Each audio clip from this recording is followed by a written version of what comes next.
For today's class, we are going to discuss the peripheral nervous system. The peripheral nervous system is made up of all the parts of the nervous system outside of the brain and spinal cord. This means that the peripheral nervous system consists of all the nerves that connect the brain and spinal cord with sensory receptors, muscles, and glands. The peripheral nervous system includes 12 pairs of cranial nerves and 31 pairs of spinal nerves.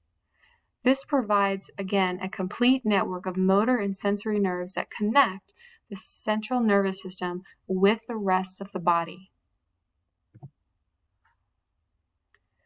There are 12 pairs of cranial nerves, and these are attached to the undersurface of the brain.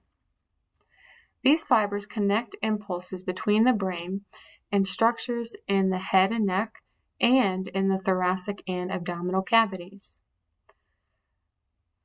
The cranial nerves are designated by a number and a name, and the name gives an indication of the function of the cranial nerve. For example, the second cranial nerve, which is called the optic nerve, conducts impulses from the eyes to the brain, where these impulses produce vision. The third cranial nerve, which is the oculomotor nerve, conducts impulses from the brain to muscles in the eye, where they cause contractions that move the eye. In this slide, you can see the 12 pairs of cranial nerves, starting with number 1, which is the olfactory nerve. This is responsible for smell. The optic nerve, as we just discussed, is responsible for vision. Cranial nerve number 3 is the oculomotor nerve, which is responsible for eyelid and eyeball movement. Cranial nerve 4 is the trochlear nerve. This innervates the eye muscle called the superior oblique muscle, and this turns the eye downward and moves the eye to the side. Cranial nerve number 5 is the trigeminal nerve, and this is responsible for innervating the face and mouth so that they can feel touch, and it's also responsible for chewing. Cranial nerve number 6 is the abducens, and this turns the eye side to side. Cranial nerve 7 is the facial nerve. This controls most facial expressions. It also controls secretion of tears and also saliva, and is involved in taste. Cranial nerve number 8 is the vestibulocochlear or auditory nerve, and this is responsible for hearing, equilibrium, and sensation. Cranial nerve number 9 is the glossopharyngeal nerve. This is responsible for taste and also senses blood pressure. Cranial nerve 10 is called the vagus nerve, and this helps to sense things like aortic blood pressure. It's involved with slowing heart rate. It also stimulates digestive organs and is involved in taste. Cranial nerve number 11 is the spinal accessory, and this is responsible for controlling the trapezius and the sternocleidomastoid muscles. It also is important for swallowing movements. And then you have cranial nerve number 12, which is the hypoglossal nerve, and this is responsible for movement involving muscles with the tongue. And those are your 12 pairs of cranial nerves. We'll now move our discussion to the spinal nerves. You have 31 pairs of spinal nerves, and they are attached to the spinal cord in the following order. You have 8 paired cervical nerves, 12 paired thoracic nerves, 5 paired lumbar nerves, 5 paired sacral nerves, and 1 pair of coccygeal nerves.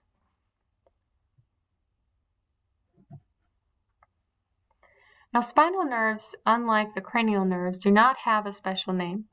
Instead, a letter and a number is used to identify each one. For example, C1 indicates the pair of spinal nerves attached to the first segment of the cervical part of the cord. After spinal nerves exit from the spinal cord, they branch to form many peripheral nerves of the trunk and limbs. The spinal nerves conduct impulses between the spinal cord and the parts of the body that are not supplied by cranial nerves. The peripheral nervous system can be further divided into the autonomic nervous system and the somatic nervous system. The autonomic nervous system is responsible for involuntary actions. These regulate the functions of our internal organs, such as the heart, stomach, lungs, and intestines. The autonomic nervous system is also part of the peripheral nervous system that controls some of the muscles within the body. But primarily what you need to know is that this involves involuntary responses. For example, we do not notice when our blood vessels change size or when our heart beats faster. The somatic nervous system has to do with voluntary movements. This is the part of the peripheral nervous system that connects the brain to motor neurons, such as those found in skeletal muscles. So by the somatic nervous system being voluntary, this means that we are in control of movements. We use it when we want to make our muscles move.